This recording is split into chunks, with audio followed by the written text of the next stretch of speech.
Thank you. Thank you all. Thank you. Thanks. So it's going to take me just a minute to recover. I was desperately afraid Senator Lieberman was going to ask me to translate some Latin. And my school teachers were going to realize how little I had worked. It's great to be with you all here. Thanks for that kind welcome. It's the first time my son's ever given me a standing ovation. That was good, too. It's great to see so many friends as well. It's great to see my friend Yossi, Director Mossad. Good afternoon.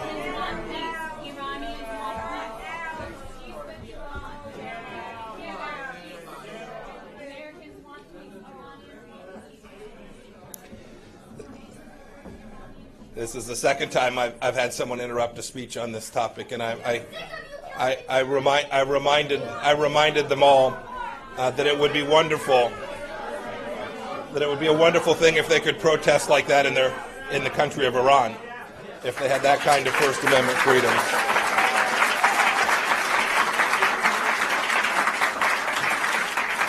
You know, it was also very nice. It was very nice of you all to plan 7 hours ahead to get here on time, given the traffic this week.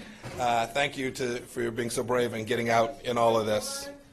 I'm honored to address you all.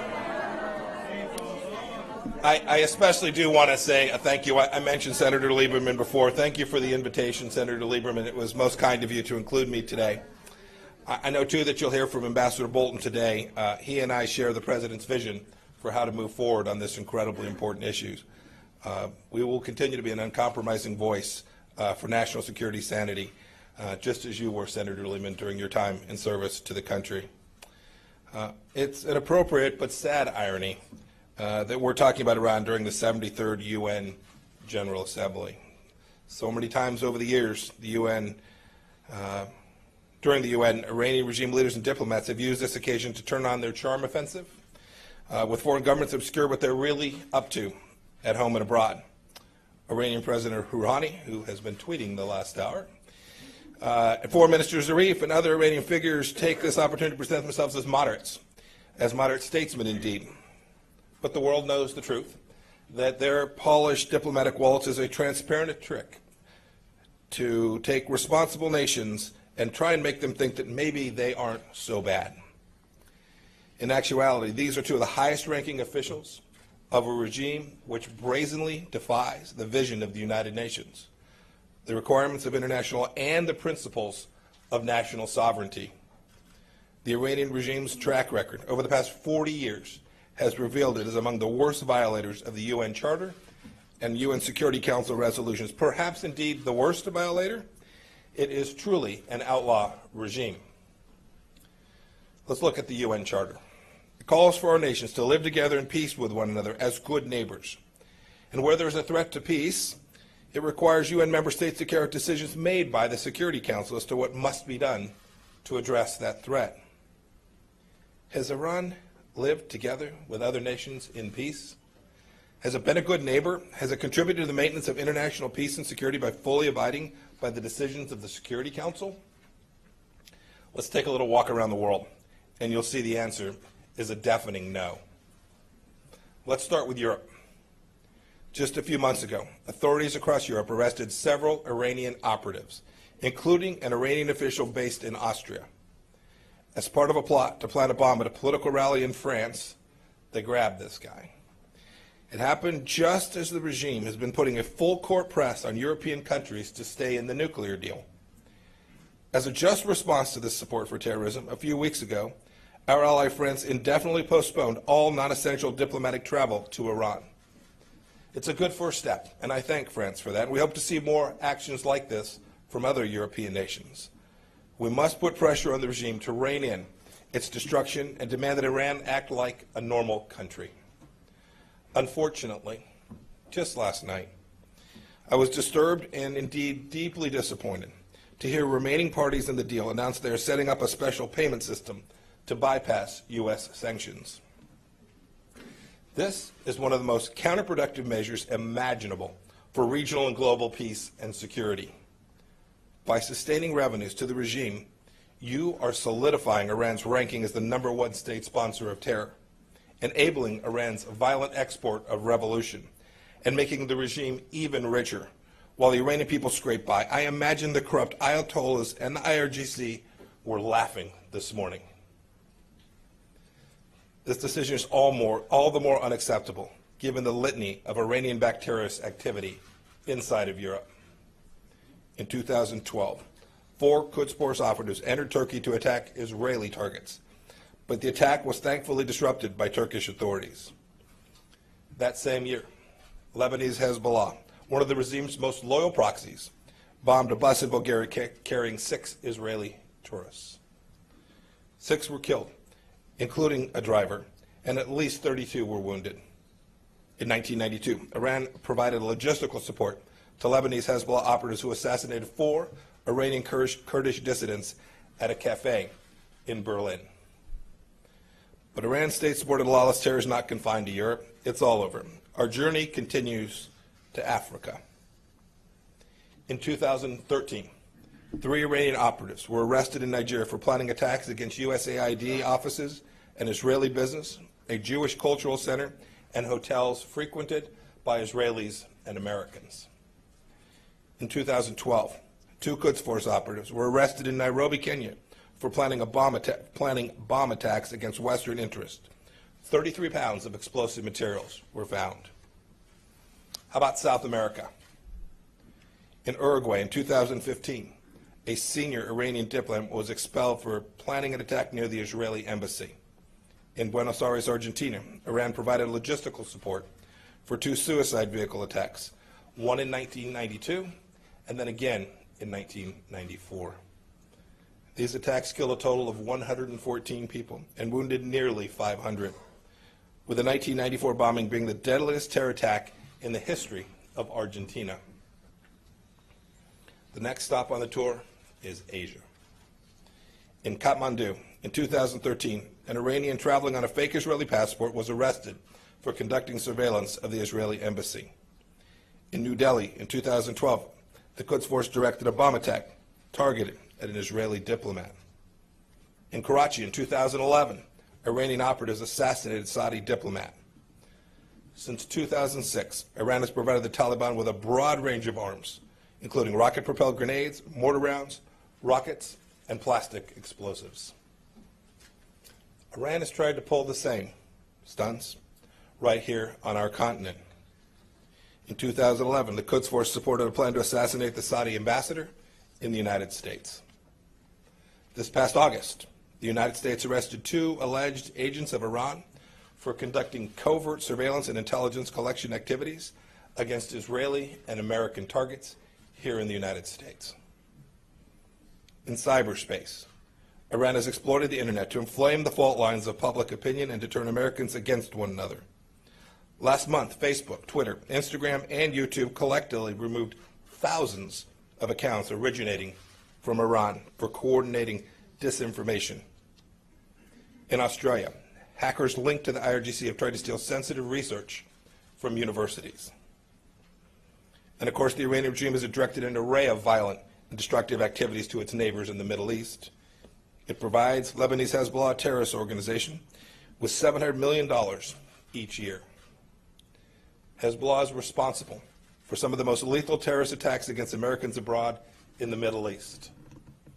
We all remember 1983, with the approval and financing of the Iranian regime. Lebanese Hezbollah bombed the U.S. Embassy in Beirut, killing 63, including 17 Americans. And then again, in 1996, Hezbollah bombed the Khobar Towers complex in Saudi Arabia, killing 19 U.S. Air Force personnel. This regime led by Rouhani and Zarif, provides over $100 million each year to terrorist groups like Hamas and the Palestinian Islamic Jihad. You know, the most hypocritical part about this is that the Ayatollah claims he cares about Palestinians. But from 2008 to 2017, Iran gave a total of $20,000 to the UN's relief agency for Palestinian refugees. Meanwhile, the United States gave nearly $3 billion over the same period, $150,000 more money to support the Palestinians. than the terror regime in Iran. You know, the regime also recruits impoverished youth in places like Afghanistan, Iraq, and Pakistan. It peddles a seductive vision of martyrdom to them and then ships them off to Syria to fight at the direction of Qasem Soleimani and his Quds force. The regime has enticed Afghan children as young as 14 to take on the fight in Syria. Today, Iranian vessels harass ships in international waterways based on maritime claims made in defiance of international law. A note, if the Iranian regime thinks the Strait of Hormuz belongs solely to them, you can bet your last rial that the United States will never stand for that. And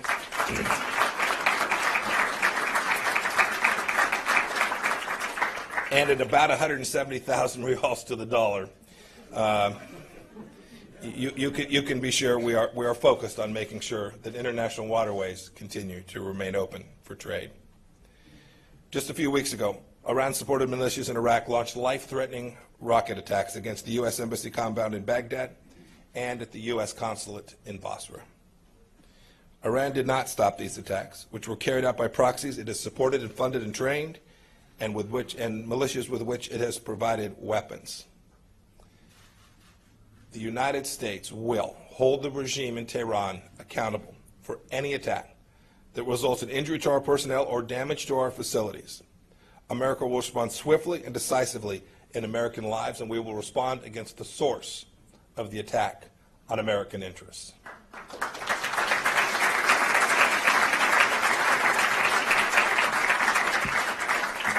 You know, we're here for big meetings at the UN. Each one of these defies the spirit of the UN Charter.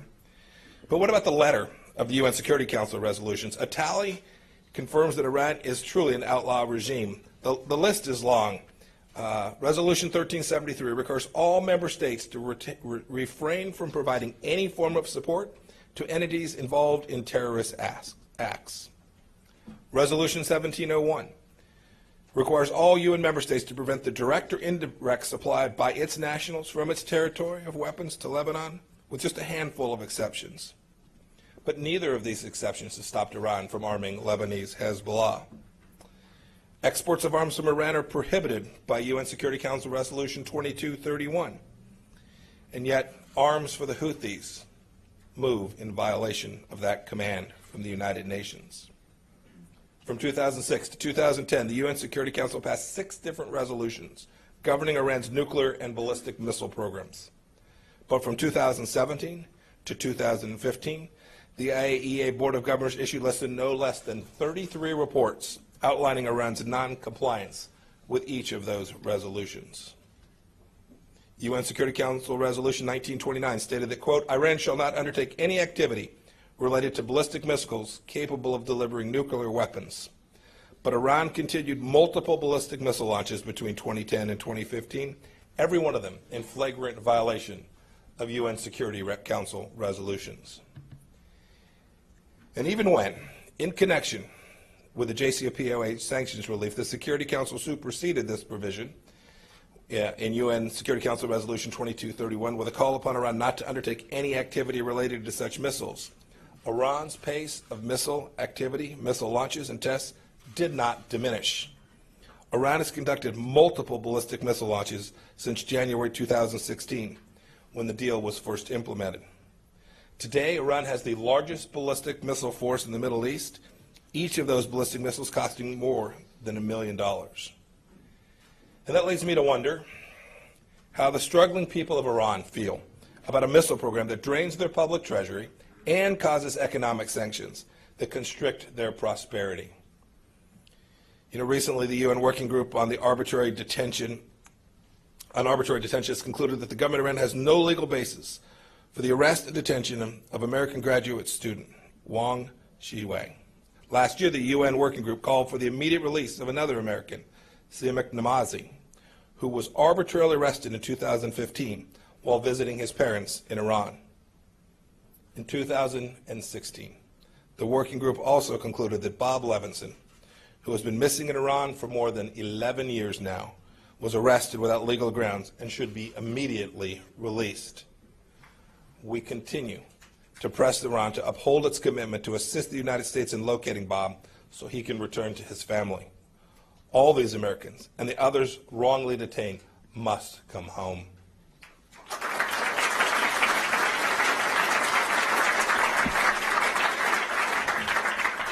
I talked about Mr. Rouhani's tweets. They're wasting a lot of time these days trying to discredit the United States over our lawful and justified decision to leave the JCPOA. But Iran's own track record of violating international law is among the worst in the world. It has no regard for international law, borders, or lives. I don't think I need to offer much more evidence than I have laid out here today.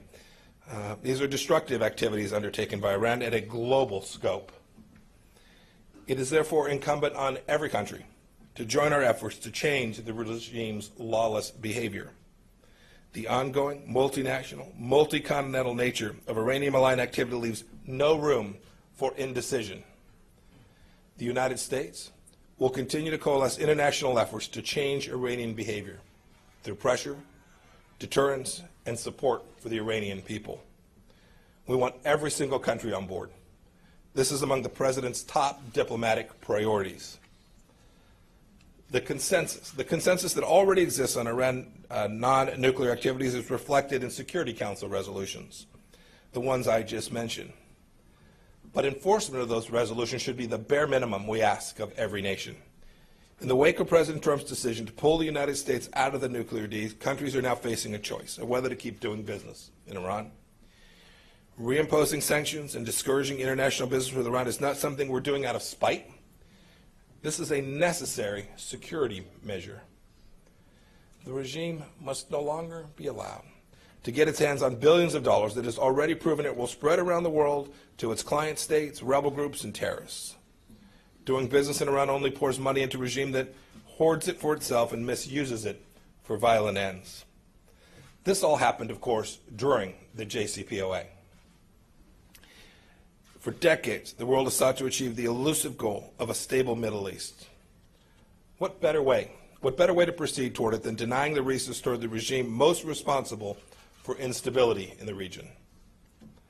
We must do whatever we can to stop the funding of the IRGC and the Ministry of Intelligence so that their agents cannot sustain terrorism and subversion on every continent. Make no mistake, these sanctions and our economic pressure are directed at the regime and its malign proxies, not at the Iranian people. That is why we have humanitarian exemptions to all of our statutory sanctions that are being reimposed and have a range of authorizations in place to allow for certain activities that actually benefit the Iranian people. If the world wants to see for itself the full extent of the Iranian regime's malign activity, the United States has just released a booklet chronicling the destructive activities that the outlaw regime has perpetrated over the years.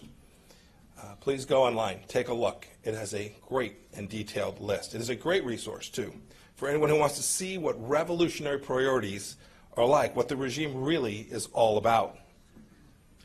Indeed, I've talked a lot today. I've talked a lot today about the regime's broken promises to UN member states. It's important as we meet here to talk about the relationship between Iran and its commitments to the United Nations. But the other constituency that can put no faith in the words of Iran's leader are, of course, the Iranian people themselves. In 1978, before he returned from exile, the Ayatollah Khomeini gave an interview touting the glorious things to come for the Iranian people under the tenets of the Islamic Republic. Among other things, he promised the eradication of poverty, the improvement of condition of the life of the majority of the people who had been oppressed in various manners, and all kinds of other good things that would come to the country. How's that working out? There are psychic hotlines with more accurate predictions. The president of Iran, Hassan Rouhani, himself has said many people have lost their faith in the future of the Islamic Republic and are in doubt about its power. This attitude, of course, is understandable, with 1/3 of Iranian youth unemployed, while government parking garages are filled with Range Rovers and BMWs. Thanks to the regime's failed policies, the Iranian people are battling drastic water shortages and environmental crises throughout their nation. Last year, Iran's own energy minister said that 295 cities are facing droughts and water shortages. Meanwhile, the regime has spent untold billions of dollars on a nuclear program that has extended now over years. The Iranian regime is more concerned with heavy water than drinking water. In terms of improving the condition of those who have been oppressed, Iran still throws its citizens in prison. They bring up charges like anti-revolutionary behavior, corruption on earth, siding with global arrogance, and crimes against Islam. Regime vans cruise around the streets of major cities to round up women not obeying the restrictive hijab laws. As part of a larger persecution of the Sunni minority last year, one court sentenced 4 Sunnis to 5 years of imprisonment for the crime of jogging. The law prohibits Muslim citizens from changing or renouncing their religious beliefs. Even the teaching of music is discouraged in the schools. You know, if nations are not moved by this evidence to change their policies towards Iran, that's their choice. That is their prerogative. But how can any nation that claims to sympathize with the people of Iran keep sustaining trade relationships with lawless and oppressive ayatollahs? The United States says this to the people of Iran: our pledges of support do not end with our words. The United States hears you. The United States supports you. The United States is with you. We support your rights to live as a free people under a government that exercises accountability and treats you with respect. You deserve better than the fruitless revolution, a revolution that has been imposed on you by corrupt leaders. And our message is consistent. It's consistent with what the protesters on the streets of Iran themselves are crying out for, and what millions of Iranians in the worldwide diaspora have said for nearly 40 years. The United States seeks a better way forward with the Middle East. As President Trump and I have said many times, a new agreement is possible. Indeed, he said it even today. But change must come in the 12 areas I outlined in May, as well as with Iran's human rights record. This week, our new Special Representative for Iran, Brian Hook, will meet the members of the Iranian diaspora here in New York. They will share their personal stories about what they and their family and friends have experienced and endured.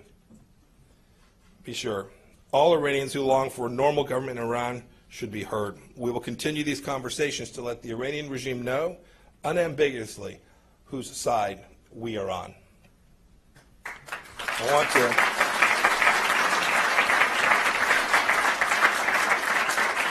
I want to close with a quote from a great American who often crossed party lines to stand up for the truth, much like our good friend Senator Lehman did. His name is Daniel Patrick Moynihan, also from this great state. Served 24 years as a senator from New York. He was also the United States ambassador to the United Nations under President Ford. He once said that the United Nations Charter imposes 2 obligations on members. The first, which is well known, is to be law-abiding in their relations with other nations, not to attack them, not to subvert them, and so on.